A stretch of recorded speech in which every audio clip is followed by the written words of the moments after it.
ഈ ലോകകപ്പിന്റെ ആദ്യ റൗണ്ടിൽ ഫുട്ബോൾ ലോകം ഉറ്റുനോക്കുന്ന മത്സരങ്ങളിലൊന്നാണ് ബ്രസീലും മൊറോക്കോയും തമ്മിലുള്ള പോരാട്ടം. കാരണം ഒരു വശത്ത് ലോകകപ്പ് കിരീടം വീണ്ടും സ്വന്തം നാട്ടിലെത്തിക്കാനുള്ള സ്വപ്നവുമായി ബ്രസീൽ എത്തുമ്പോൾ, മറുവശത്ത് 2022 ലോകകപ്പിലെ ചരിത്ര നേട്ടം യാദൃച്ഛികമായിരുന്നില്ലെന്ന് വീണ്ടും തെളിയിക്കാനുള്ള ദൃഢനിശ്ചയത്തിലാണ് മൊറോക്കോ. കാർലോ ആഞ്ചലോട്ടിയുടെ കീഴിൽ പുതിയ പ്രതീക്ഷകളുമായാണ് ബ്രസീൽ ഈ മത്സരത്തിൽ കളിക്കളത്തിലിറങ്ങുന്നത്.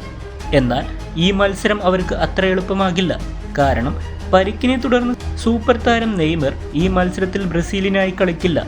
അതിനാൽ തന്നെ റഫീഞ്ഞയിലും വിനീഷ്യസ് ജൂനിയറിലുമാണ് ബ്രസീലിന്റെ ഈ മത്സരത്തിലെ പ്രധാന പ്രതീക്ഷകൾ. നിലവിലെ ഈ മത്സരത്തിൽ ബ്രസീൽ നേരിടുന്ന പ്രധാന വെല്ലുവിളികളിലൊന്നാണ് ഫുൾ ബാക്ക് പൊസിഷനുകളിലെ സ്ഥിരതക്കുറവ്. അതിനെ മുതലെടുക്കാൻ ശേഷിയുള്ള ടീമുമാണ് മൊറോക്കോ.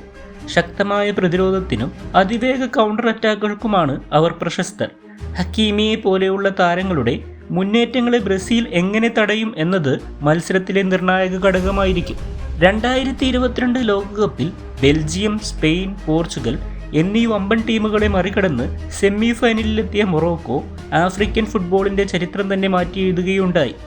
ഒപ്പം തന്നെ തുടർച്ചയായ 32 മത്സരങ്ങളിലെ അൺബീറ്റൻ റണ്ണോട് കൂടിയാണ് മൊറോക്കോ ഈ വേൾഡ് കപ്പിനെത്തുന്നത്.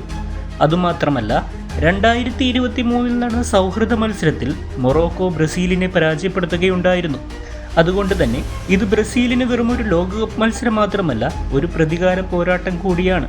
അപ്പോൾ ആഞ്ചലോട്ടിയുടെ കീഴിൽ ബ്രസീൽ വിജയത്തോടെ ലോകകപ്പ് യാത്ര തുടങ്ങുമോ, അതോ മൊറോക്കോ വീണ്ടും ഒരു വമ്പൻ അട്ടിമറി സൃഷ്ടിക്കുമോ എന്നത് ഫുട്ബോൾ ലോകം ആകാംക്ഷയോടെ കാത്തിരിക്കുകയാണ്.